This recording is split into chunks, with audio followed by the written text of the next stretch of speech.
We could be shooting doves in the face. I was really hoping you were going to keep singing because that was exciting.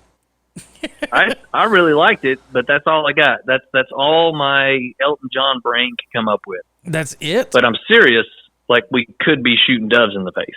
We really could be. But, I mean, really, you'd be a lot easier for you to do it since you're up there in the prime dove shooting areas. Well, I mean, for now. Well, I guess that means old Beezy's going to have to make a trip up to the barn at the farm. Hey, you know what you should do? You should get in your car and kick it.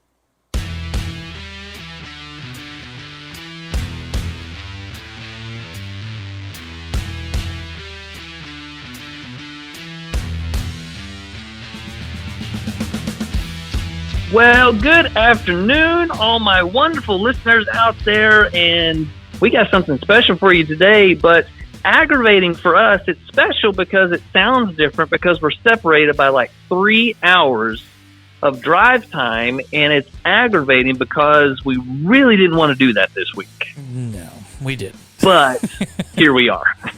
Here we are. I am Pastor Pinewood, and I am your host for Fraternize with These Guys. Welcome. And across from 3 hours, I was going to say across from the table, but across from the table from me is nobody. There's nobody in here, so it's just my little old lonesome up here at the barn at the farm. Yeah, well, over here in the doghouse, across the table from me is an empty chair. It's sad. I got to be honest with you. It looks better than you do. Are you saying you've upgraded in my absence? Yes. I mean, dang, man. I kept all the recording equipment, and we're gonna try something different this time. I'm manning the helm for this episode. You got the old podcast station operation. Yeah, I do. This is interesting. So we're gonna have. So if anything goes wrong, if anything goes wrong, you got to make sure all your hate mail goes to Beezy and not Pinewood. Yep, I'll take every bit of it. Bring it on. Speaking of Beezy messing up, Beezy coming in and screwing the pooch. Beezy has destroyed a key piece of equipment this week, and had to suffer the consequences of that. Yeah. So when we recorded last week's episode, which was a great episode, by the way. It really was. I enjoyed it. Well, apparently my laptop did not condone the amount of drinking that I do. Oh, really? And it decided to quit after it smacked the beer out of my hand. Oh, dang. So are you saying that your laptop is a Puritan? Yeah, it most certainly is. It's a pure piece of shit right now. It's about to get thrown in the trash. So no, that's what we scrambled today, and I had to acquire a new laptop. So yay! Maybe that's what Bill Gates should call his next operating system: Windows Puritanical. Windows are not waterproof. Or he could just make his laptop. He could make them beer proof, and save everybody a few $100 every once in a while. No, that's not what he needs to do. That's our $1 million idea, and it's already out the gate. So 4 minutes in, and we've already done the $1 million idea. So damn, we are on a roll already, sir. Wrap it up, B. Yeah. So I want to take a few seconds to mention our next sponsor. Is Shop Towels. If you don't have a chance to get some shop towels, nice blue shop towels do a very good job soaking up beer. However, they don't do such a good job cleaning it out of a keyboard on a laptop. So shop towels, go out and buy some now. If Shop Towels has let you down in the past, let me introduce a new product, Brown Rice. If you'd like to get beer out of your laptop, put it in a bag of brown rice. Only $9.99 if you order today. Yeah. Well, and out of that $9.99, the $7 of that is going to be the container to fit the laptop in. That's a fair point. Yeah, the rice is dirt cheap. It's the container you got to worry about. Yes, exactly right. So, and the shipping. And the shipping. Can't forget the shipping. Well, again, I really do hate to do an episode like this, but as we've been saying since the beginning, we just do what we can do. We're both busy folks, and sometimes it's just one of those deals that we gotta work out. Well, and we mentioned this in the Hidden Revival that dropped last week. We do have another mixer that we have at the barn at the farm. That's right. But we're having some logistical issues getting those to work and coincide back and forth. So over the next couple of weeks, we're going to try and iron out those details and get everything copacetic if we end up having to do another remote episode. So yeah, and I think I'll level with the listeners, and I know we've talked about it, but really it comes down to there's nothing like being in front of each other in person. Agreed. Nothing flows the same. You talk over each other. You can't read your facial cues. To be fair, I talk over you anyways. Not the same. That's a good point. I mean, no doubt. But usually when I can see you, I know it's coming, so I can brace and prepare for it a little bit. Touche. So anyway, but and by the way, that's a little bit of a Patreon shout out. So if you don't know what the Hidden Revival is, don't fret. It's no big deal. But all you got to do is go over to Patreon, look us up over there, subscribe. You need to go into the Hidden Brethren tier or the Life Shippers tier and subscribe over there, and you can get the Hidden Revival episodes. I think we've done 3, coming up on 4. Correct. The last Wednesday of this month is going to be episode 4. So for now, it looks like through Christmas we'll be doing 1 a month, and I'm hoping maybe we can get to 2 a month here coming up pretty quick. That is correct. So man, we're pumped, rolling and going, and I do want to take a moment just to thank everyone who listens week in, week out. Mm-hmm. I know it seems like maybe a small thing for you to just listen to us banter about nonsense for an hour, but every time we see one of those listens pop up in our analytics, it means a whole bunch. Yes, it really does. Really does. And speaking of analytics, I think both of us are in cahoots for a little inkage. Yeah. So we issued the challenge. Oh God, I don't even remember how many episodes back. But basically, if we were able to get 550 downloads for the month of August, then we would both. Well, originally it was if we got 500 downloads, I would get the hashtag Plumperable tattooed on my left arm, like our logo shows. Right. That was a fortuitous add-on from the wonderful people there at Freedom Designs. Kayla, she did that design and slipped that in there on us, and we've been rolling with it. Now I was just like, man, I really should do that. We got to have a reason to do that. Right. And we felt that maybe a few of those downloads are a little inconspicuous or conspicuous? Conspicuous. Conspicuous. They're conspicuous. Skewed. So we bumped it to 550, and man, we got well over that last month. Well, not only that, we bumped it to 550 and added you to getting the tattoo. That's right. So I am going to revise mine just a little bit. Now I'm not backtracking, but instead of just the Plumperable, I think what I'm going to do, since that's a Beezy phrase, that's not really my deal. Mm-hmm. I think what I'm going to do is I'm going to get either FWTG or part of the logo or something instead of Plumperable, so we'll be able to knock it together. I tell you what, like Tenacious D. I tell you what you should do is you need to get the right half of the new logo. Yes, and then you get the left half. Yeah, so I'll get your half tattooed on me, and you get my half tattooed on you. And then we can put it on our butt cheeks, so then we can just. I'll tell you what. FWTG. At no point in my 3+ decades, at no point did I ever think it would come down to me considering getting another man's face tattooed on my body. Well, you are welcome, sir. You are welcome. Especially on the butt cheek. I mean, that's pretty special. Yeah, well, I am a special one. All right. Well, I'm going to put that in the old quiver, and we'll see what happens. Now, I think, don't hold us to this, but preliminarily speaking, We've got a tattoo artist in Albuquerque that we kind of know. Mm-hmm. He'll do the work for us, and we might get it done maybe at the beginning of November is kind of what we were looking at. Yeah. Now, we don't know if that's going to work, but that's a possibility. Yes. We don't want to just go to, John Smith down the road. We want it done by somebody we know, and, it won't be too bad. Nice. I like that. That was Joseph Smith, huh? Hey, it works. John, Joseph, Josephus, it's all the same. It's all the same, right? Good times, man. All right. Well, what say we hop into a little bit of the Libations Library, senor? Hit it, brother.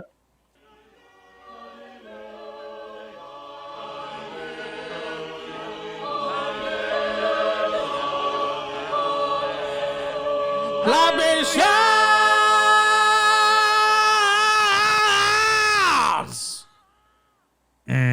I love it. Every time, man. It's good. Even over the phone, it sounds good. Yeah, I know. I've done 2 or 3 of the phone episodes, so you got it. Welcome to the team now. You've now been fully indoctrinated into the FWTG crew. Got the whole experience. It only took you 39 episodes, right? Yeah, that's right. Hey, it's less than a year. I'm still good. Heck yeah. So what we drinking? Today we've got an interesting one. This is probably one of my favorite brands of beer in the last, probably year and a half, 2 years. And it's been longer than that, man. You used to make me bring this to you from Albuquerque. Well, not this particular flavor, because I'd never even seen this one. Yes, but the brewery. Yeah, so it's coming in from the Left Hand Brewing Company. I don't think I wrote anything down on where they're from. I did not. I suck. New Mexico. Is it New Mexico? I think so. I think Left Hand's out of Albuquerque, are they not? No, Longmont, Colorado. They're over there on the Colorado way. Oh, I could get it in Albuquerque. That was the thing. Yeah, you can get it there. So, Left Hand Brewing, and this is their peanut butter milk stout.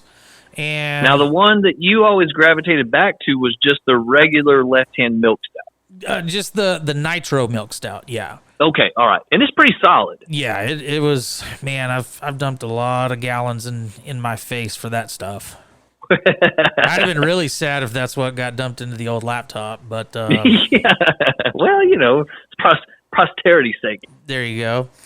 So we last 2 episodes, I believe, kind of got a little sketch on the episode or the beer descriptions from the breweries, and the beer gods have listened to us again, and Left Hand have they smiled upon us? They have smiled upon us, and Left Hand has given us a pretty decent description for this.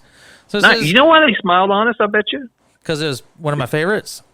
No, even better. Because last week we appeased them with the holy hand grenade of Antioch. That very well could be what it was. So now they're happy. Nice. Well, we just got to keep doing it, I guess. I guess so. All right, what do they say about this brew? All right, the peanut butter milk stout is a rich milk chocolate notes team up with peanut buttery perfection for a delicious dark duo. Rhythm and blues, Batman and Robin, peanut butter and chocolate. These classic duos never go out of style. Enter peanut butter milk stout. We took the pure milk chocolate bliss of our classic milk stout and added peanut buttery goodness. It's like an adult peanut butter cup you can drink. It's rich and decadent on the palate and lusciously lingers into a nutty dry finish, a perfect pair you'll want to share. It comes in at 6.2 ABV and surprisingly has a 125 on the IBU. Interesting. So, being that I've not had this one, I'm a little scared that the IBU is so high. Because that's going to be different. That's going to be up in that range of where I start really disliking the what are those stupid beers? The IPAs. Yeah. I mean, granted, the IPAs that I like are in the 35 plus range, but I hear what you're saying. Yeah. Well, are you ready to crack this bad boy open? I say we do it to it, Lars. All right, let's go. on the nose, that is amazing. You definitely smell chocolate. Yep. And peanut butter. I mean, it's there. Oh my goodness, dude, you're not going to like that. I already know you're not going to like that. Yeah, it's weird. Hang on. There's the bitterness. Whoa. That is such a strange tasting beer. I didn't figure, like, initially you get almost a mouth shock from the sweetness and really heavy in the chocolate flavor, almost like that the devout Mexican chocolate that we did from Three Nations. A little bit. Yep. But it very quickly backs off to that peanut butter side of things, and then it gets a little bit bitter and almost chalky flavored. I was just going to say that. Whenever they say it finishes dry, or does it say it finishes dry or something like that? It's not dry. Yeah. It's chalk. Yeah, it finishes like chalk. It's strange, and usually when you use chalky flavor as a descriptor, that's going to turn people away. But for some reason, that works. It's almost like you're eating a Reese's peanut butter cup, and kind of just that fake peanut butter flavor that they use. It almost is a little chalky. Okay, you're out your dang mind. It is too sweet on the front, and the chalkiness at the end it confuses me. I don't understand why that's there. When you eat a Reese's peanut butter cup, you have beautiful sweet milk chocolate with a wonderful tasting peanut butter substitute, whatever they use. It's definitely not peanut butter. Fake peanut butter. But it tastes great and it lingers great. This one tastes way too sweet at the front, and at the end, the chalkiness tastes like you just ate, a bunch of Tums, and you're trying to get it all down. It's terrible. See, it's not the chalkiness doesn't bother me. For whatever reason, it's really weird. I don't know why, but it does not bother me in the least. And I really enjoyed this. You had a peanut butter cup that had really sweet peanut butter inside, and the outside was like a super bitter dark chocolate with no sweetener at all. That's what it tastes like. So like the Reese's dark chocolates? No, not even close. That's a delightful treat. This is the opposite of that. Well, that's interesting. This is like one of those bitter chocolates that people dare each other to eat because it's so bitter. Kind of like one of those hot challenges, the hot chocolates. Yes, exactly. So I'm not a fan. However, I will say, if you had a super sweet dessert that maybe you were pairing this with, that is possible that it might pair well with something. And mine's ice cold. Oh, yeah, I see, because it actually says that the proper temp is between 50 and 55. Okay, well, that's going to make a little bit of difference, of course, and maybe some of those more subtle flavors will come out, because it says a whole bunch of stuff that I'm not getting. I'm getting a sweet note at the front and chalky bitter at the end, and I'm not digging it. Really? Interesting. Well, what are you feeling like for a rating on that, my friend? If I had to do it right now, and again, here's my word, with the caveat of I am drinking it fairly cold, I'm gonna come in at a 68. 68, good grief! I did not expect you to be that low. Yeah, not a fan, bro. Especially because I'm gonna go a little bit higher than I originally expected me to go with this one, and I'm gonna go with an 84. Okay. All right, respectable. There in that mid B category. Yeah, this is one I could certainly pick up a 6er on that and have a pretty good Friday evening. Okay, all right. Well, I'll drink half of one, and then you could have the other 5.5 and call it good. Sweet. Sounds like just a typical day at the doghouse. Now, I do want to tease before we go to the next segment. I want to tease next week's for the 40th. We're going to have a special beer. And you'll definitely want to stick around for that. It's probably not a beer you could find just everywhere, but it is one that when you do find it, you should definitely grab it.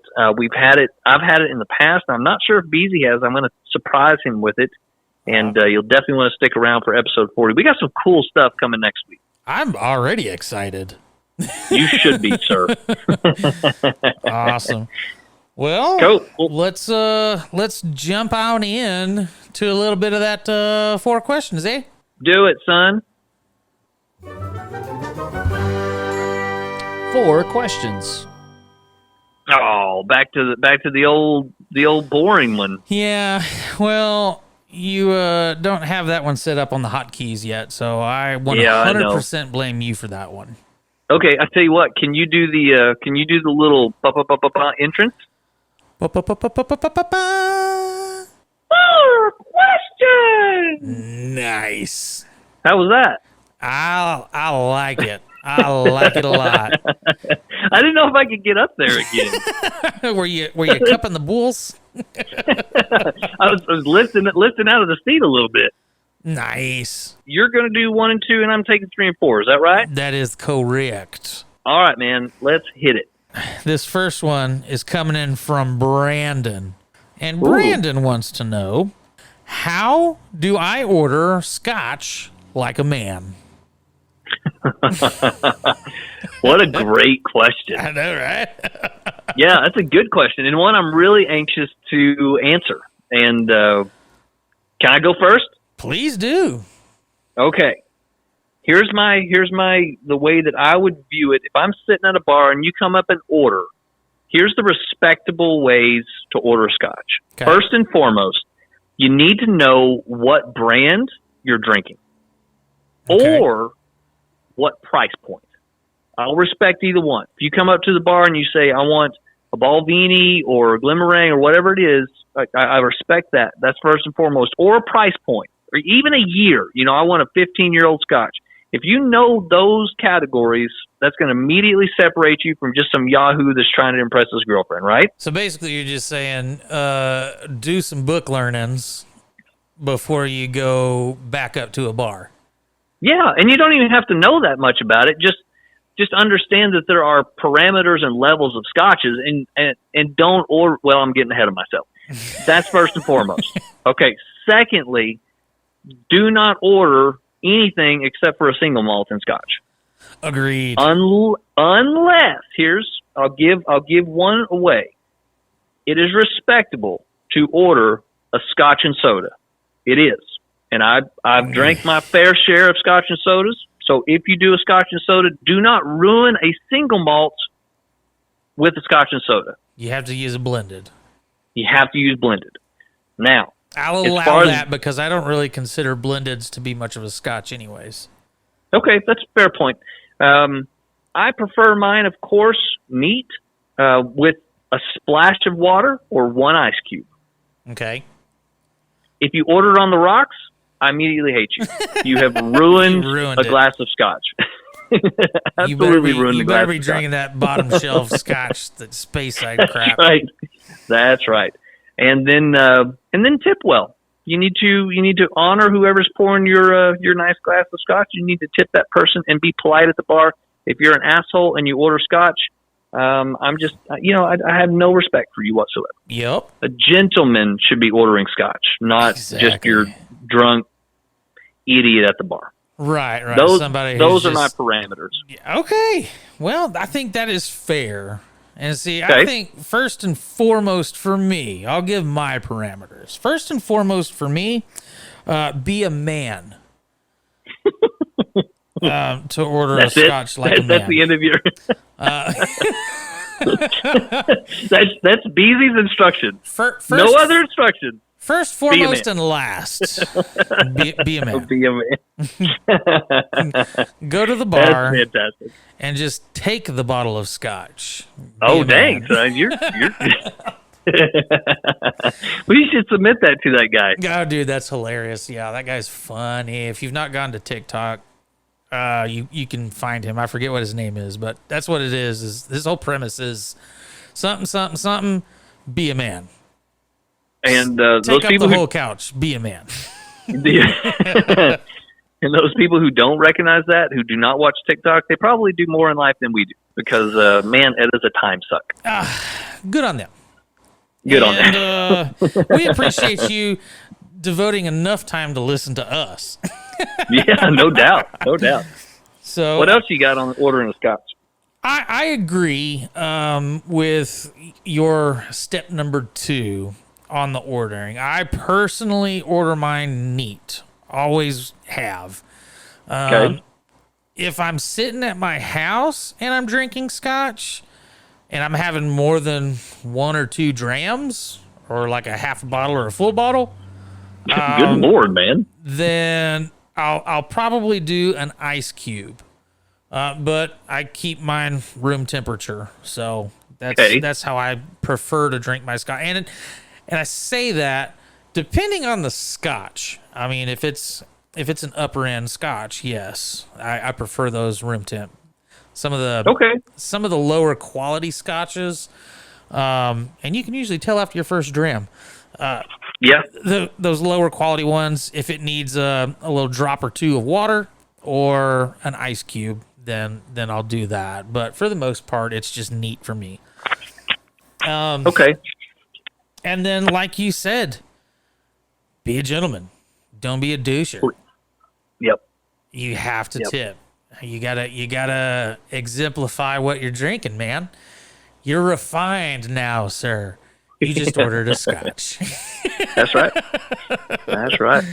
And I'll, for the beginner, I would say we tried one on the Hidden Revival a couple episodes ago called the Valor. The Valor is a great budget bottle of scotch and it tasted really good. Mm-hmm. And then also the Old Putney 10 and Old Putney 12 is a great kind of a bargain scotch, and they're really good. Yeah, agreed. Yeah, that was a pretty tasty scotch. I'm actually looking at the case of it right here in the doghouse. Yeah.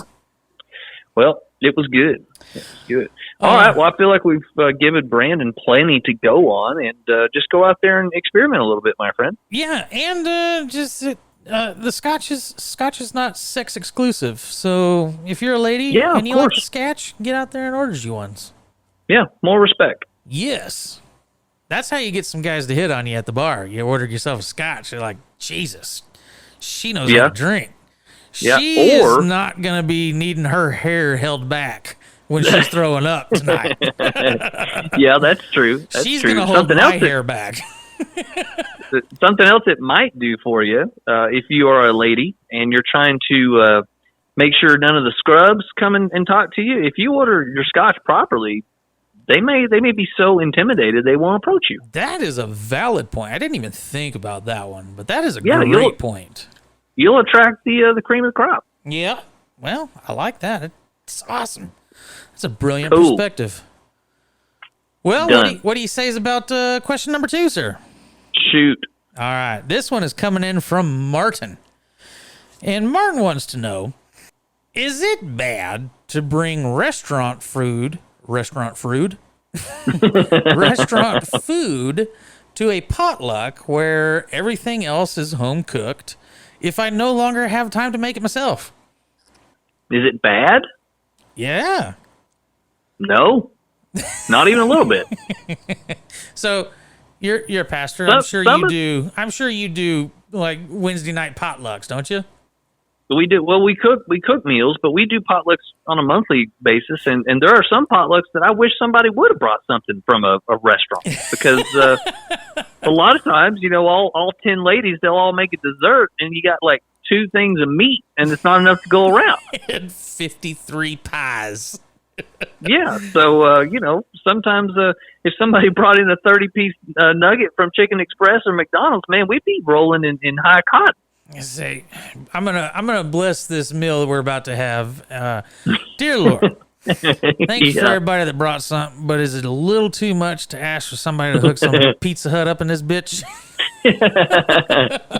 Could no one have spoke to brisket? I mean, we're not asking for much. It's just a brisket. It's not, meat's already going down in price, so it's definitely affordable. Yeah, brisket's only like $400 right now. I mean, it's fantastic. Now, I will say, if you're trying to pass restaurant quality food off as your own, don't do that. Really? Yeah, so don't do that. Be honest about it. Yeah, be honest about it. Don't don't bring Chicken Express tenders and be like, oh yeah, I fried these this morning, to get ready for church or whatever. Now, that's hogwash. You need to own up to your laziness. I'm gonna go hit all the sides, and I'm picking everything up that Furs has to offer. I'm getting family packs of okra, mac and cheese, and those cafeteria taters. Oh yeah, and then I'm gonna fancify it when I get back to the casa. Sprinkle a little salt and pepper because none of their crap has salt and pepper on it, anyways. Yeah, that's true. Mostly because they cater to 80-year-olds that don't have any taste buds. That's fair. So we'll put a little fancification on it, and then I'll present that like I cooked it all. Okay. All right. Well, see, and that'll get you kicked out of a Baptist church real fast. Nah. If you throw in a little bit cayenne pepper, oh goodness, people will think you actually cooked it, or it'll just be too. You put enough cayenne pepper, nobody's gonna want it. Well, that's a good point. Then you got that side of things, and you could get around it. You could say you can't say that I cooked it. You could say it was presented by BZ instead of cooked by BZ. It was presented. So you edited it and you presented it. So it is yours. It's your product. It's just, it didn't start as your product. Here you go, guys. I just want you to see. I brought some very famous macaroni and cheese. You could go with that right there because, it could be famous for giving people diarrhea. That's true. That's a good point. So, and if you eat it first, you likely have known that next day toilet sit process. Exactly. If you try to pass food off on your own, it's essentially like Vanilla Ice feeling under pressure. That's hilarious. Boom, doom, doom, doom, doom. Yeah. And as catchy as the song is, everybody knows plagiarism. It's stolen. and as good as that food was, everybody knows you didn't cook it. Yeah. Well, I don't know. I think I'd try and fudge it until they kicked me out. You and I, we don't have to worry about that. We're pretty good cooks, my friend. Well, that's another good point. I don't think that even if I didn't have the time, I think I could set aside enough time to cook something simple. There's enough. Dude, you could make a broccoli and cheese casserole. Doesn't take but 10 minutes, and that includes the trip to the grocery store. Right. And I've had some stuff that y'all have cooked in your air fryer and crock pot that has just been outlandishly good. Yeah, dude, I'm telling you. So, no excuses. Cook your own food. Sack up, Todd Tom. All right. You ready for question number 3? It's a good one. I am. All right. This is coming in from Jesus. And it says Jesus, but I'm assuming it's Jesus. I'm just going to go with that. Read the question first because I'll be the judge of that. Okay, I think the question is going to confuse you further as to how you might pronounce the name. Okay. The question is, can you consider a strip club a harem? So, Jesus doesn't really work either. But it is a good question. Now, are you the proprietor of said strip club? Well, he doesn't elaborate on that. It's just, could you consider a strip club a harem? And I think definitely so. If you're the proprietor and you're literally putting your product and it makes you money, I mean, you're not really a pimp, but... No, not necessarily. A harem assumes like wives, right? I believe so. I was really hoping that you were going to be the one that presented the question and did a little research because unbeknownst to everybody listening, the 2 questions that you're presenting tonight for me are blind. I have not I've not even heard these. That's a good point. I was supposed to get them to you and I didn't. Yeah, so I apologize for that. I've got 3 thinky blinders tonight. Okay. well, we can at least talk it through a little bit. Fair enough. I'm gonna say no. A harem, that's wife type, girlfriend type. We're cycling through the days with sexual activity type group, and strip club not exactly the same thing. I don't know. I've seen some seedy ass strip club joints. I'm pretty sure all of that does take place. I am proud to say that I have never been in a strip club, and I have no desire to go to a strip club. Well, but just knowing the way they operate, I would say that it's more like a pimp prostitute organization rather than a harem. Yeah, and I've only been to maybe 3 in my lifetime. You sinner. I know, whatever. I don't give a shit.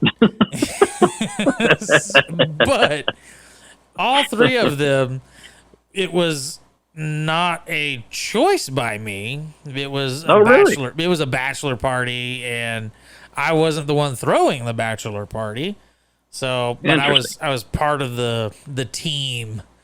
So they were like, "Well, we're gonna go to the titty bar." I was like, "Yeah, whatever." And I've gone to a titty bar all 3 times and spent $10 to $20 because that was what the cover charge was. Because I'll just sit there and drink beer. I don't want y'all coming over here, you nasties. Coincidentally, and I don't mean to get off into the weeds, but on my bachelor party that you helped throw, the only naked person I saw was another me. dude. Yeah, good times. And that was not enjoyable. For you? No, for anybody. I disagree. I disagree wholeheartedly, sir. I'm pretty sure even the bullfrogs in the front yard were like, we don't want to see that, bro. Whoa, bro. You are cut off, sir. This is his bachelor party, not yours. All right, so we can go ahead and put a pretty solid no on question number 3. It is not a harem. Yes, I will agree with you on that one. It is not a harem. I would give him a harem light. So kind of like Protestant? Well, being no. Catholic light? Kind of. It's kind of like Coors is the real thing. You know, the banquet beer. Right.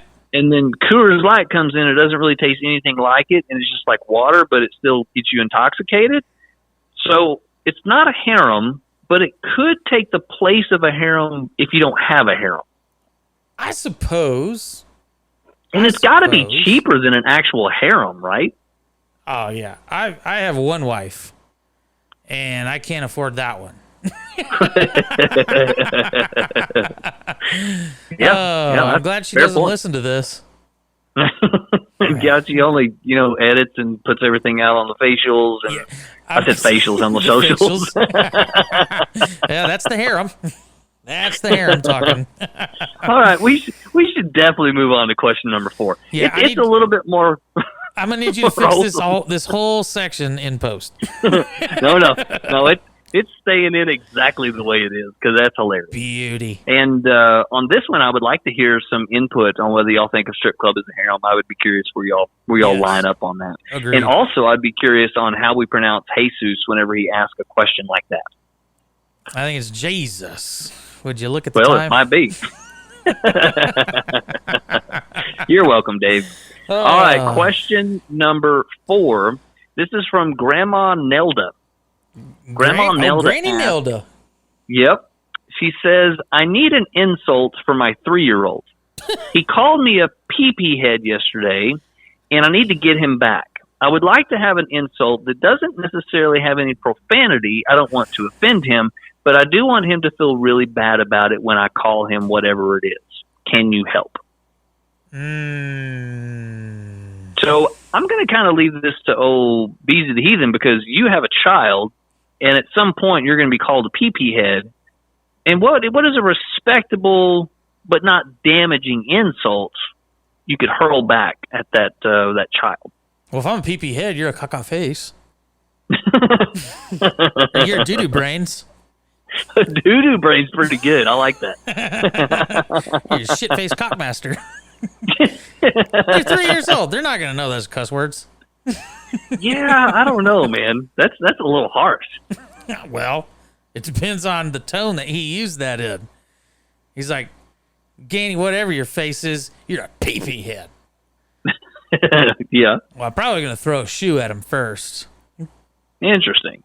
But all right, so you're kind of in the realm of like it depends on what he's dishing out. Yeah, certainly. All right, so if he just says pee-pee head in passing, maybe not that big of a deal. Right. You're just pee-pee head. I don't want to take a nap. You're pee-pee head. All right. Get your ass in bed, you little doo-doo brains. Okay, all right. But if he looks at you like Chucky with that crazy look in his eye, and he's like, "You're a goddamn pee-pee head," kick him, and then like tilts his head one direction, all creepy like, then we got a different story. Yeah, at that point, I would let the profanities fly because he's not even. I mean, he's a doll. How many cats you got, Granny? That urine's probably getting to you now, affecting your brains. You ain't even got a grandchild. That's a Chucky doll, and he done come to life. He's about to kill your ass. Yep, there you go. So I was kind of going on the lines of you just make a really subtle threat. Like if you don't knock that off, you're going to end up exactly like your cousin. And then he's going to chime in, "Well, I don't have a cousin." And then you say, "Not anymore." Exactly. I like that one. Keep it up. I'm going to take away your birthdays. Yeah. Man, you crossed the line, bro. That's too far. I mean, is it? Poor kid, especially if his birthday's like tomorrow. Well, I mean, he better straighten up. Ship up or ship out. You had some cool toys, but you call me a pee-pee head. It's over, Tom. Mm-hmm. You best recognize whose house he's in. This is Granny's house. Granny runs a tight ship. All right, we solved Nelda's problem. The jury's out on Jesus' problem, and I think your two questions, we gave adequate answers that anyone would respect. Yeah, I feel like this whole segment was solidly answered, sir. Or are we going next? Well, I think what we're going to do is cue it over to our sponsor. All right, and then after that, we're going to Cinemas. Is that right? And then we're going to go to Cinemas. Yes, sir. So let's take a few minutes to hear from our sponsor. Hey, Pinewood, what you drinking? Well, I felt like something a little fruity, so I got me a mango IPA. Get that crap out of here! Hey, bro, what the French, man? You got to give this cocoa cocktail a try. What is it, a cocoa connection? Nah, bro, come on. It's Cocoa Cocktail. It's the newest craze in the seltzer game. It's a vitamin-infused, all-natural, non-GMO, spiked, sparkling coconut water. It's literally the future of alcohol. Come on, man. The future of alcohol, that's a little heavy-handed. Bro, I'm telling you, even the aliens are drinking this stuff. You mean like the space lizards? Like the space lizards? Oh, dude, you know what? We should totally stock up on this for the life ship. Ooh. I mean, the people are going to want a sweet, tasty beverage. Right, we got to give the people what they want. Got to give them the best, bro. Well, hellfire, you won me over. Let me try that thing. Well, dang, son, that's delicious. I don't know why you had to use all those highfalutin, flowery words, but that key lime seltzer speaks for itself. Well, I tell you what's even better. All of our listeners get a banging discount when they order on Cocoa Cocktail's website. Well, shoot, man, what's that website? That website is www.cocococktail.com. That is COCOCOCKTAIL.com. And enter promo code FWTG7 when you order an 8-pack and FWTG12 when you order a 24-pack. Do I get that discount when I order? I mean, so long as you use the promo codes, I don't see why you wouldn't. Do you think Cocoa Cocktails would send me that koozie? Yeah, that's going to be a hard no, bro. Cocoa Cocktail is an alcoholic beverage, and you must be 21 years old to enjoy, and please drink responsibly. Now get on them interwebs and order you some, you plumpable some bitches, and cheers to your health.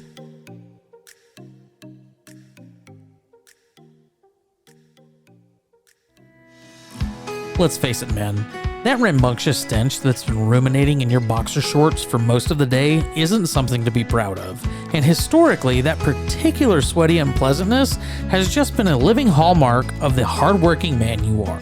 Hi, I'm Beezy the Heathen, and this sad, sweaty sack next to me is Pastor Pinewood. Hi. And I gotta say, buddy, You smell like what crawls from a dead skunk's ass in summer. Now, I have already discovered the key to maintaining a glorious smelling undercarriage that, regardless of the rigors and toils of a strenuous workday, keeps me fresh and confident for hours. It's like 1,000 sweet smelling angels are gingerly caressing my most delicate man bits in my darkest of times. Man, that sounds amazing. Because usually I just silently suffer until quitting time when I can get out of my sweat-drenched underwear and remove the fully baked medicated powder biscuits that have formed in my nether regions. Beezy, I want to be like you. Don't worry, baby bird. Old Beezy is going to show you exactly how it's done. For a limited time, you and all of our listeners have exclusive access to a one-of-a-kind company that specializes in everything to keep that funk off your junk. I'm talking, of course, about Ballsy. Go to ballwash.com and peruse their scrotal sanctifications. There's the Ball Wash Body Wash for your pits and where you sits. The Ball Guard Liquid Powder to keep those ball biscuits that you struggle with from ever baking. And my personal favorite, the Nut Rub, which keeps your family jewels looking and smelling regal. With all these products and more, there's nothing standing in the way of you smelling, looking, and feeling absolutely amazing south of your equator. Head to ballwash.com and use promo code FWTG15 at checkout. You'll get 15% off your purchase. Hurry out and get it handled today. And Pinewood, trust me on this, your colleagues will thank you, your wife will thank you, and maybe most important of all, you will be forever thanked by your manly spunk bunkers. Beezy, you're absolutely right. Ballsy is amazing. I'm so glad you turned me on to them and their products. Hey, just wait until I tell you about the shampoo and deodorant so we can tackle that hot mess you got going up on the top half. Now visit ballwash.com today and save. Well, I hope you guys enjoyed that as much as we enjoyed making it. Ballsy is a new company that we're just affiliated with right now, but we hope maybe they'd be a sponsor in the future. So kind of working that long-term relationship building. Working that long con. yeah, we are. And it's a really cool company. Yeah, they got some pretty stellar products. I mean, for the past 2-3 years, I've been using Gold Bond medicated powder. I do a lot of work around the church that's hot, garden, we got the shop. You know, we do welding sometimes. I mean, there's a lot of stuff, and you're just sweaty all the time in the summer and miserable. And Ballsy has made a world of difference. And I'm not even trying to push their product. I just it's dramatically better than what I was doing. That's why we like the sponsors and affiliates we've got, because it's actually products that we actually use and enjoy. Yeah, for sure. Yep, so, and it's good. It is good, real good. You know, you might look at Ballsy just on face value and think some of it's a little overpriced. I thought that at the very beginning, but it goes a long way. It really does. And it smells great. And they also have that option of doing the subscribe thing where it just shows up every month. You don't have to worry about it. And I've even opted for that. It's really nice. Beauty, man. Let's kick it into a little bit of Cinemize.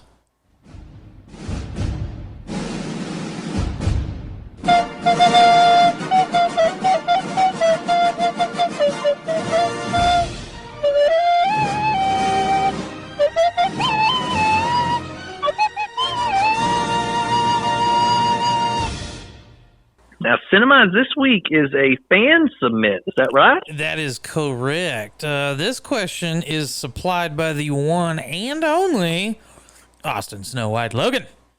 Nice. Is there birds? There's no birds, unfortunately. I don't know why he doesn't. What? He emailed it, and actually, to go back to last week's, he wrote us an email. Oh. Wrote us an email. He didn't phone this one in, unfortunately, so I blame him 100%. I got a solution for Austin well, I know his name's not Austin, but anyway, Austin, in the future, at the beginning of the email, in asterisks, you have to put bird noises and then type your email. So we'll be transformed to a place where we're imagining bird noises. Yes, like you're just sitting there in a little hut with some dwarfs around you, and you got little birds. Yeah, boy. Do that. So Austin Snow White Logan, he wrote us an email, And you can do the same thing, actually. If you want to That's email true. us any questions, Cinemize, Thinkies, Pastor and the Heathen, 4 questions, anything like that, you can email us at theseguysquestions@gmail.com or hit us up on Facebooks, on the socials. Yeah, literally everywhere. We'll find it. We'll see it. Oh, yeah. So Logan asks, what are your favorite soundtracks for movies? Bum, bum, bum. Oof. Man, that's a big question. Yeah, it is. It really is. I guess my first thought is to differentiate between like a composer soundtrack that's all composed of music, or if it's like a compilation of pop music within the movie that's the best. Like, I wonder what he's talking about. Like, well, who cares? It's our question. Now he submitted it. We're gonna transform it to work for us, so we can do both of them. And I'm sure he's fine with either of those. But so what you're saying is we're gonna colonize his question. Yes, we're gonna make it British. So the sun never sets on the FWTG podcast. Okay, all right, I'm good with that. So we'll do classical style, I guess. Composed, like actual composed music versus just taking pop culture music that's out and throwing that for the soundtrack of the movie. Okay, all right, sounds good. Sounds good. I really want to go first. Okay. And I'll just do the classical side of thing. We're both musicians, so we could probably talk about this for hours on end. Yeah, sadly, it'd probably be super boring for everybody but us. Right? but we would enjoy it. Yes. So on the classical spectrum of things, I would say anything from John Williams. Man, dude, that guy has literally composed music for movies. Like you hear, oh, that's a great movie, but this one is that music in that movie was just phenomenal. And yeah, that's right. You got Jurassic Park, for instance. You already know that's gonna be a kick-ass movie. Yeah, and what's great about it is you hear that little, what is that? One bar of music. Yep. And it immediately takes you to the movie in your mind. Oh yeah. You immediately go there. You're right there with Chris Pratt trying to fend off Blue or whatever. I mean, you're right there immediately. Oh yeah. And he does that so well across the gamut.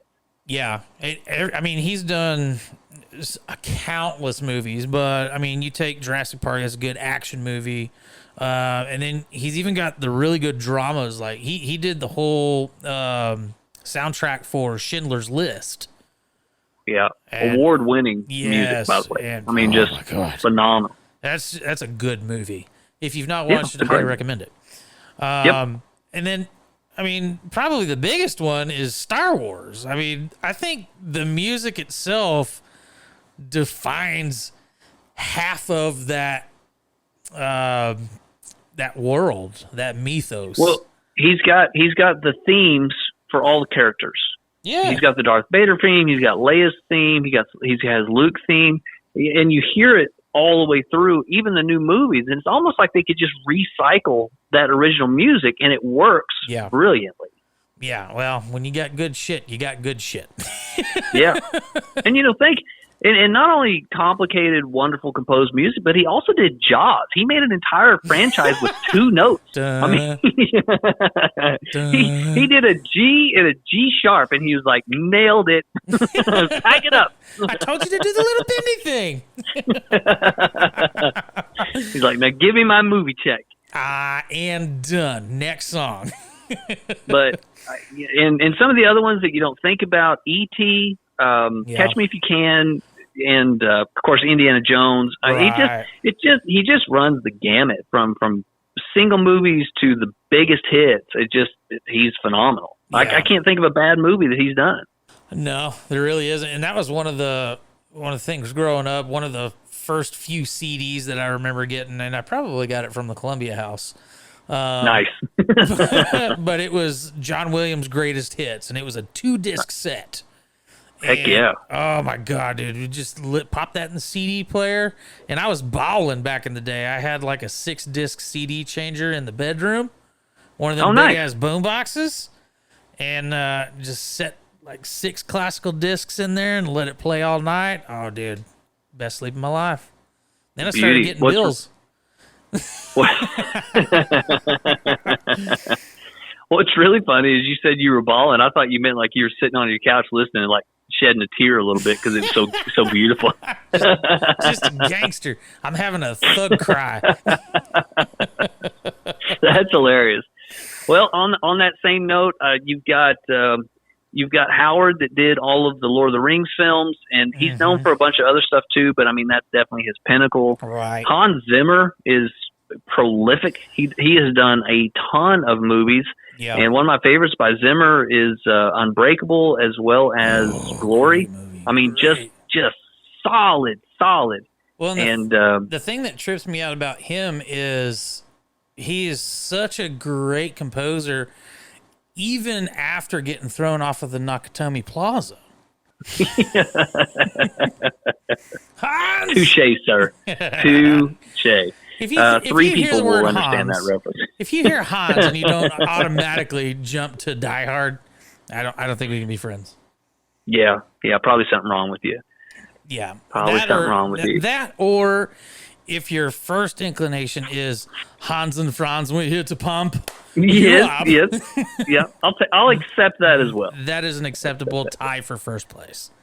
Yeah, Thomas Newman, and as a matter of fact, I'm thinking Unbreakable is Thomas Newman, not Hans Zimmer, but I'm not positive. Anyway, Newman. Didn't he do the Toy Story? No, that's Randy Newman.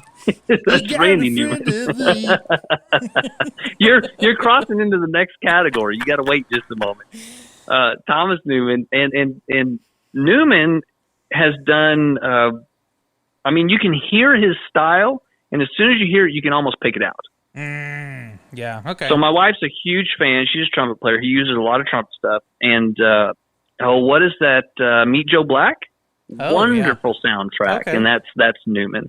And then I would maybe end with Danny Elfman as being just, as soon as you hear Elfman's music, you know it's him. I know the songs, but give the listeners.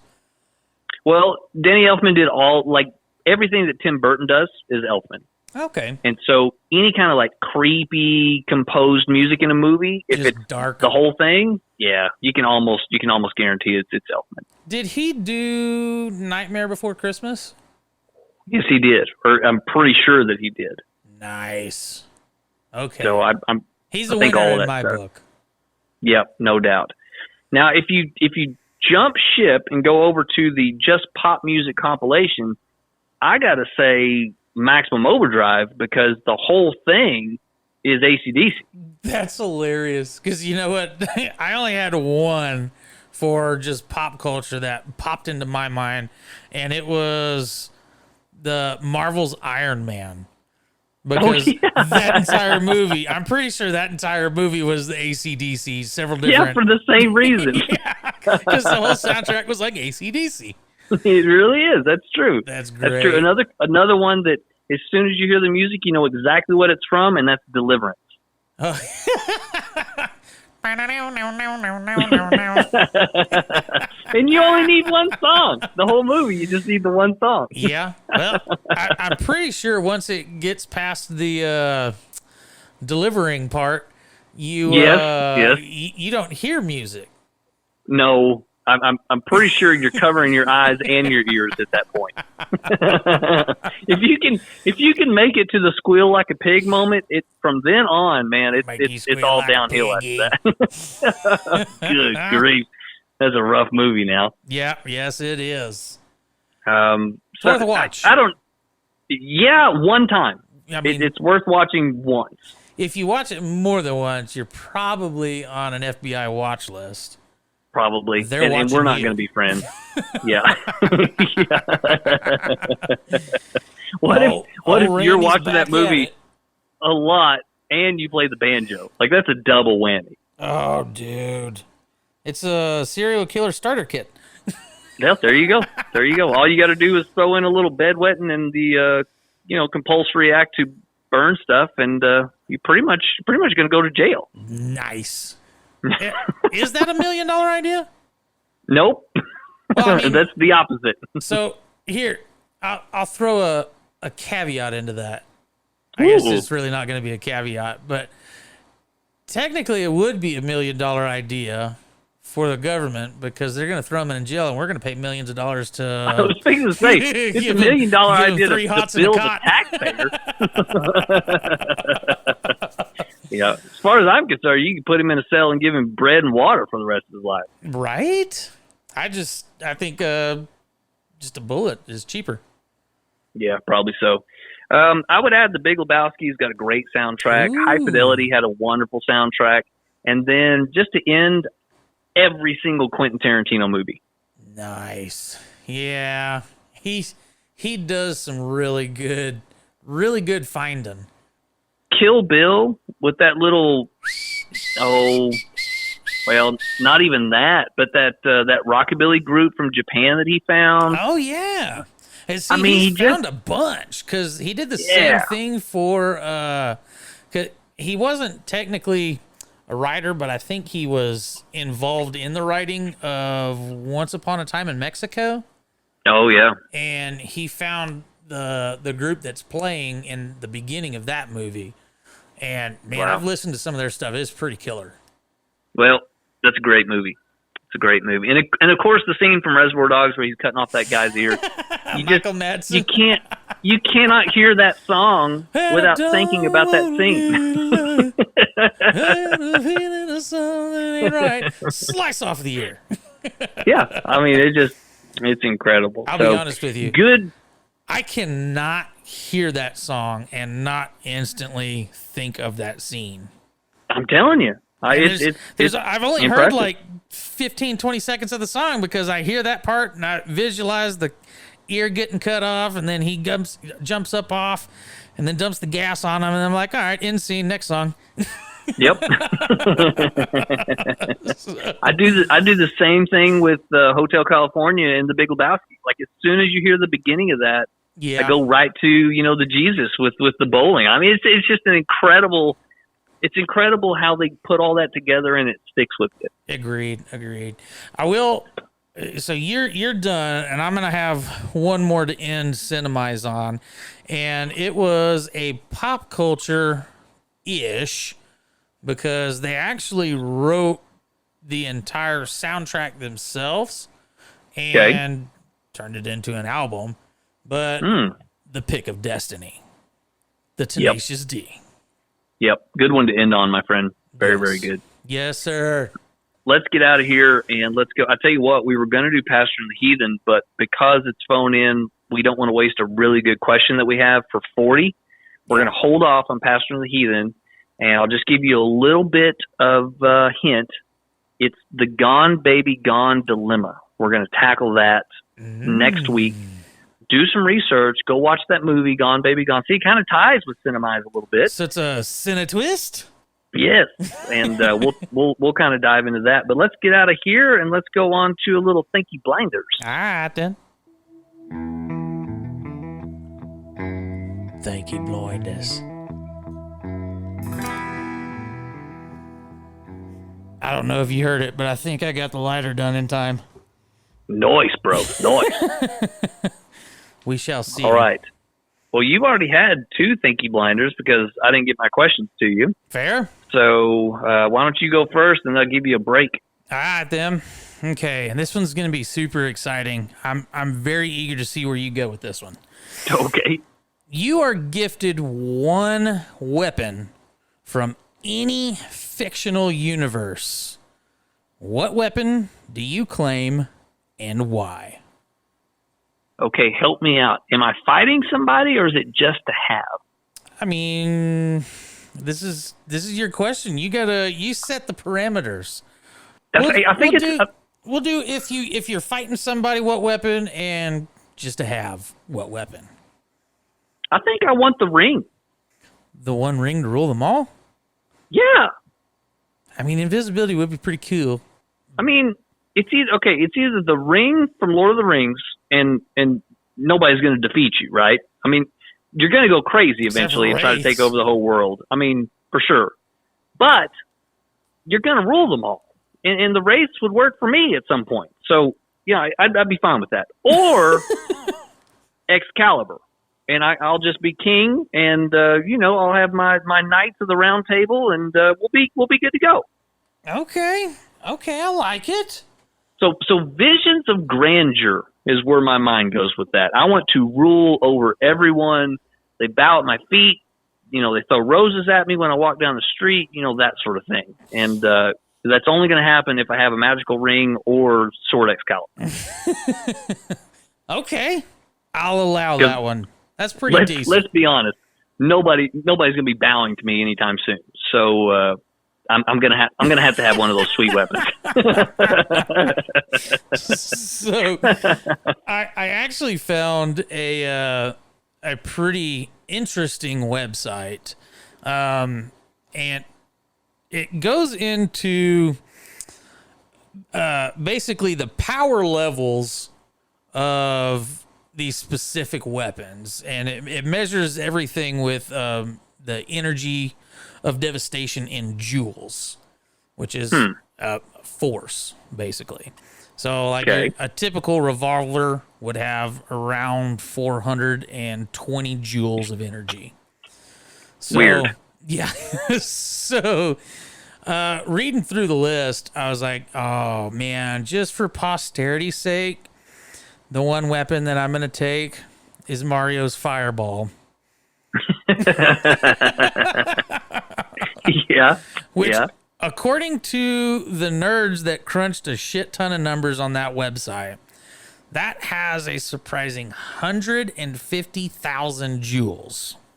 Okay, so pretty potent, old Mario. Yeah. And that's extremely low on the list. So, okay, nice. One I'm surprised you didn't go to, we spoke about it earlier, is a lightsaber with Star Wars. Right. So that Well, I'm not talented enough to wield a lightsaber. I would cut my foot off quickly. I don't really think you got to do too much. If you got a lightsaber, I mean that's like bringing a knife to a gunfight, except you're bringing a gun to a saber fight. Yeah. Until I meet literally anyone else with a lightsaber, and then I'd be like, well, all right, well, you can just have it because I'm going to lose to you. Because seriously, if I turn it on and move it at all, I'm cutting appendages off. It's coming off. Like, oh, hey, time out. I'm not ready. Where's Yoda? I need some training. This is ridiculous. I got a backpack and everything. I throw his ass in it. I'm over here looking like the Black Knight from the Holy Grail with no arms and no legs. It sucks, man. Just but a flesh wound. So here you go with some numbers. The lightsaber has a theoretical joule value of 1.6 billion joules. So you're saying my revolver wouldn't hold up? Yeah, correct. Okay, it's got nuttons. And that one's maybe middle of the pack for devastating weapons. So, the weapon to defeat all weapons, and it makes the Infinity Gauntlet just look like a child's toy. Wow, okay. It is the reality bomb from Doctor Who. And if you've not watched Doctor Who, that show is freaking awesome. Okay, all right, that's interesting. So it erases everything, including multiverses. All right, so pretty powerful. Yeah, it's the most powerful thing. It has I don't even know how to describe this number, because once you get over something, what is this? It's 4E84. So I'm guessing like 4 with 84 zeros. 84 zeros? right? So 4 to the right. 84th power, I guess, maybe. Hell, I don't Weird. know. But that's a shit ton of power. It sounds to me kind of like Congress works, where they spend money, but they don't have any idea how to justify it, and they just slap a number on It's it. just fictional numbers. Yes. These numbers aren't even real. How much is it going to cost? 27 quadrillions. I'll take 2. It's like that's over my head. I'm a thousandaire, and I can't comprehend that level of monetary value. Yeah, exactly. I'll ask where you went or where you kind of landed, but I do have a question. Okay. Is the Needler from Halo on there? Believe so. Hang on. Because that is a cool, ridiculous, useless item. It does not have the Needler. However, it does have the energy sword. Okay. And that's at 9,420 joules. So yeah, they just made that up. That's just weak sauce. They Get just that made weak that number shit up. out of here. Where did you go? Oh, like I said, the Mario's Fireball, man. Just posterity that's sake. right. That's right. Fireball. Okay. Okay. If I could all right, go so launching freaking All right. fireballs, hells yeah. So I'll have Sword Excalibur, you'll have Fireball, and we'll rule as two kings. We'll lead us to kings. Or we could be the modern day King Arthur and Merlin. Oh, dude, that'd be the tits. Yes, it would, sir. Okay. All right. I feel like we need some cinematic action in the future. Me and you. Yep. A lot of photoshopping. Yeah.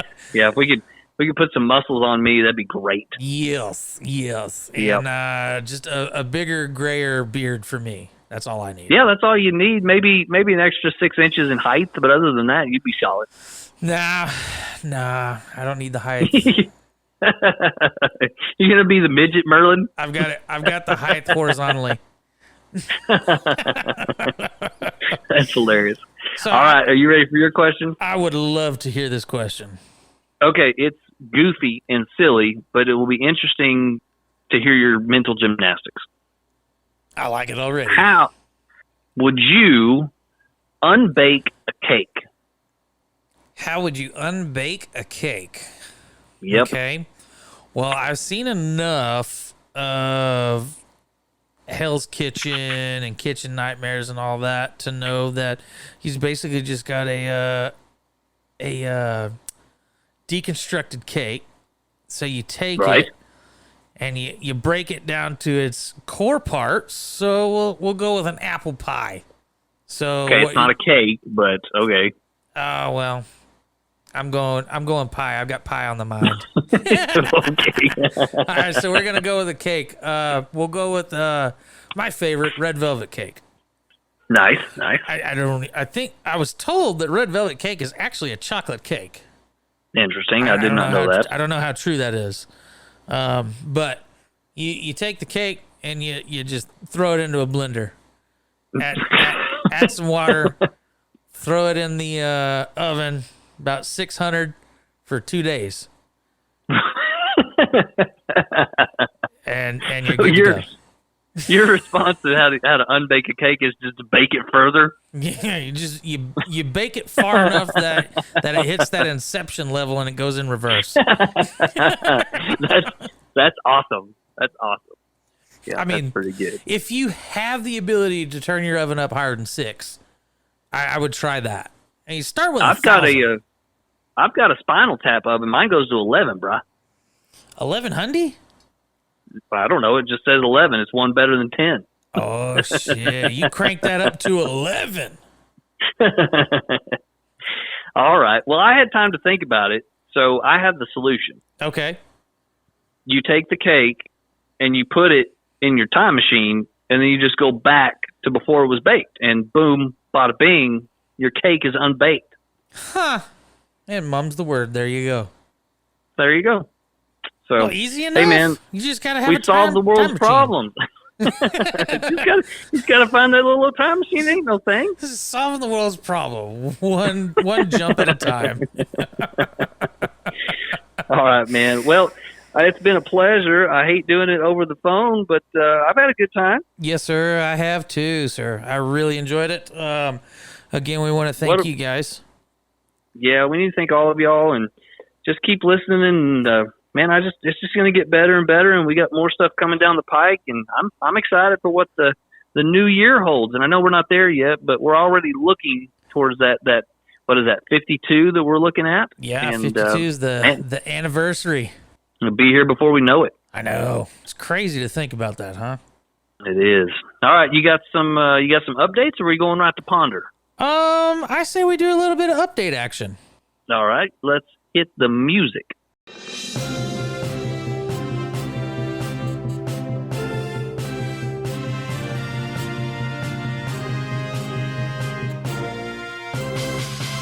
We got some news updates for you here.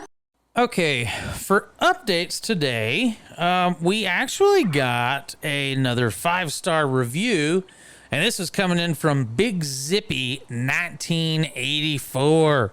Nice. He says, humorous and intriguing. These guys are so fun to listen to. I enjoy the reviews of beers. Listening to them has given me a whole new perspective on what beers to drink.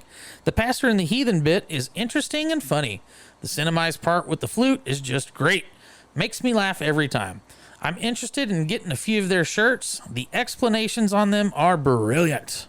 Not to toot my own horn, but toot toot. Yeah, you see, you shouldn't have said anything, because I was going to come in and say the explanations are all written by the heathen. Yeah, there's a lot of time and effort that goes into that. Just coming up with the descriptions for the shirts. And by time well spent, sir. And by time and effort, I'm usually drunk. So what you're reading is a bunch of drunk ramblings.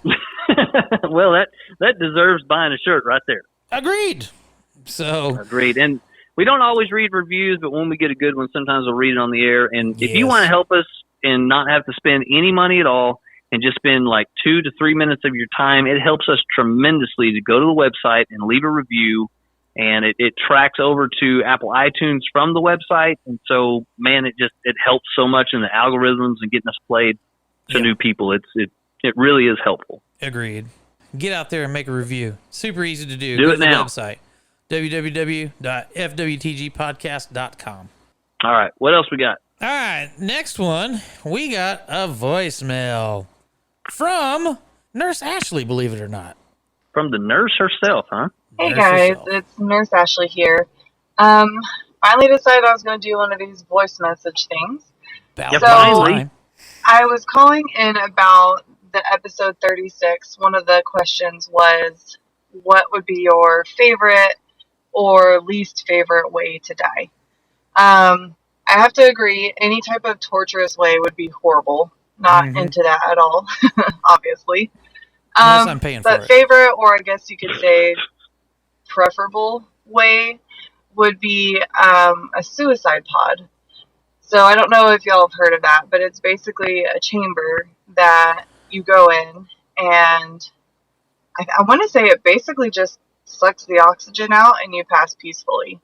So I think it's Saucedo, or I can't actually even remember the company that actually makes one and is launching one, but there's a couple different states that do assisted euthanasia, basically.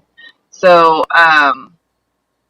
yeah, I think that would be a way. If I'm no longer contributing to society, I'm just costing my family, money for me to sit and rot in a nursing home or on a ventilator, something like that. Then I don't want to continue to be a burden. So, anyways.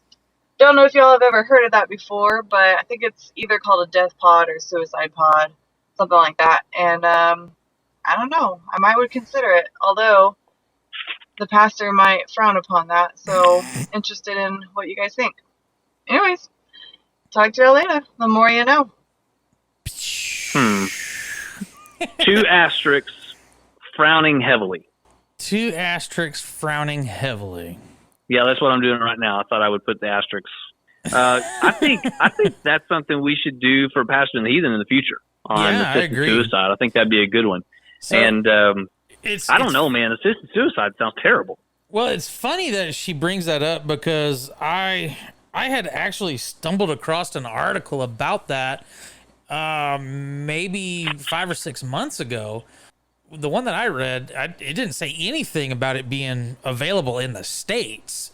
I don't think it is. I think it's still illegal. Well, yeah, that's kind of what I was thinking myself. But the one that I was reading was, I think it was over in China or Japan, somewhere where they're way too overcrowded and just need to start offing people anyways. Nice. But it was something over there, and I was reading it, and I was like, that is an interesting little concept right there. So, yeah. Assisted euthanasia. I like that name. Well, let's tackle that on a Pastor and a Heathen in the future. I think we could spend some time there for sure. Oh yeah, there's no do to boot that. Anything else before we ponder? Yeah, so we got one last. What is it? Last but not least. Yep, something like that. Last but not least, Nicholas Wilburn in our Cult of the Life Shippers group. He's been cranking out some pretty solid memes here over the last few weeks. Yeah, man. But last week, he actually commented and answered on the question that we had from Thinky Blinders. The question we had was, what advice would you give somebody that says school isn't for them? And what he said was 100% get a high school diploma, then go to trade school. You're done in 2 years and headed to work with a good paying job with room for advancement. There's no reason to go into debt for the equivalent of a mortgage just for a 4-year basket weaving degree. Unless you are getting an actual professional degree, there's no reason to have to go to college. Sounds like he listened to our episode. I think he plagiarized us, didn't he? It sounds like it to me. I'm pretty sure that's exactly what we said. So we got one of two options here. Well, I guess maybe three. First option, we shut the comments down like, what's his face did? Rocky Jackson. Yeah, Rocky Jackson did. Yeah, we could do that. But then we don't get the input, so I'm against that one. Yeah, me too. We're scratch that. Option number two is we do what YouTube did. And we give him a notice and says, thanks for plagiarizing us. We appreciate it. We appreciate your interest in what we have. Anything that you make monetarily off of us playing this episode goes to our estate. Nice. I like that. We give it like almost like a copyright flag. Yeah, just hit him with a copyright flag. There we go. Okay, done. I'm going to do that tomorrow. Dude, nice. Well, and of course, there's option 3, which I don't like either. Do nothing. Yeah, I'm going to go with option 2. We're going to need some of that. We're going to need some of that copyright scratch. I'm with you on that one 100% too. So, Nick, this was your warning. So, anything else that you make monetarily from this episode goes to our estate. Thank you very much. Yep, thank you very much. And on a serious note, keep posting, bro. We appreciate it. Yes, you're crushing it, buddy. We appreciate it. All right, man. Well, last but not least, we want to thank our... I think we're going to keep this one going, dude. This is just too good. Okay. So last but not least, we want to thank our sponsors, Cocoa Cocktails. You heard the commercial. And then, of course, our affiliates, Ballsy, Manly Man Company, and Bottle Keeper. And all that information is available in the episode description. Just scroll down. You can click those links. Use our promo codes. You help us. You help yourself. You help the company. It's a win-win-win, baby. Win-win-win. I likes it. And then last but not least, we want to thank the OGs and the newbies. All of you guys that have been there from day one, those of you that have trickled in, and those of you that are just joining us. Man, we greatly appreciate the listens. We greatly appreciate your feedback.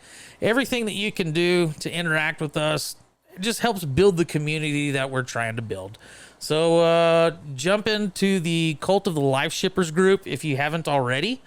And you got to answer 3 questions. They're fairly simple. So get in there and do that. And then the OGs, of course, you guys know what you're doing.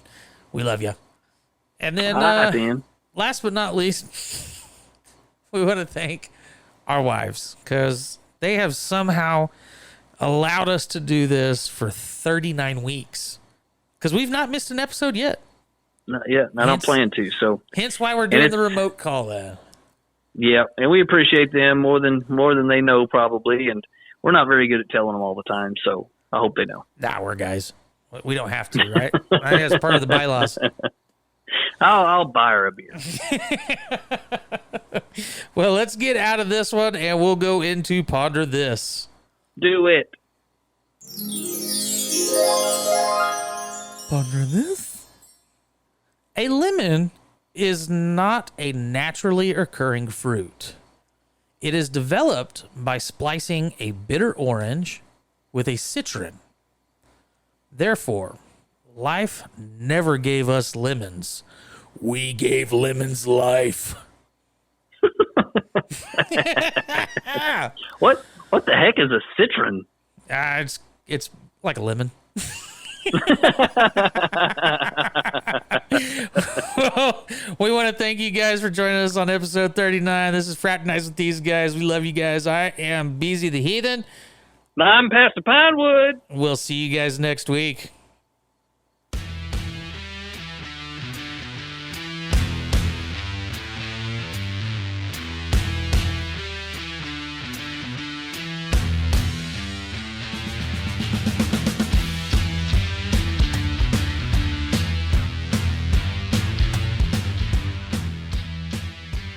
All right, so here's the deal. We got a question from the merch mogul, and she actually found this online and submitted it for us to do the for 4 questions. However, I felt that it was a little too risque. So you felt it was too risque? I felt it. I mean, 4 questions. The church ladies might still be listening at that point. Ooh, so man, it must be like really bad. I mean, ish. I feel it's a reasonable question, but I Are did you it. sure? I did it for the church ladies. Oh, good That's gracious! why it's in They're the probably outro. still listening. Well, I hope so. They could learn something. Who knows? Oh Lord. Okay. So the question she found goes: does giving a blowjob help in reducing bad breath? My boyfriend told me I have bad breath when I wake up. He told me that giving a blowy early in the morning will help me to reduce my bad breath. Now I give him a mouth hug daily in the morning, and he tells me I don't have bad breath anymore. Is he right? Oh, okay. Well, number 1, you were right, and number 2, the pastor's bowing out of this one. I'm out. I'm not touching this. I don't condone this. You're on your own, my friend. I feel like if he can talk her into it, she has great breath in the morning. Love you guys. Good God.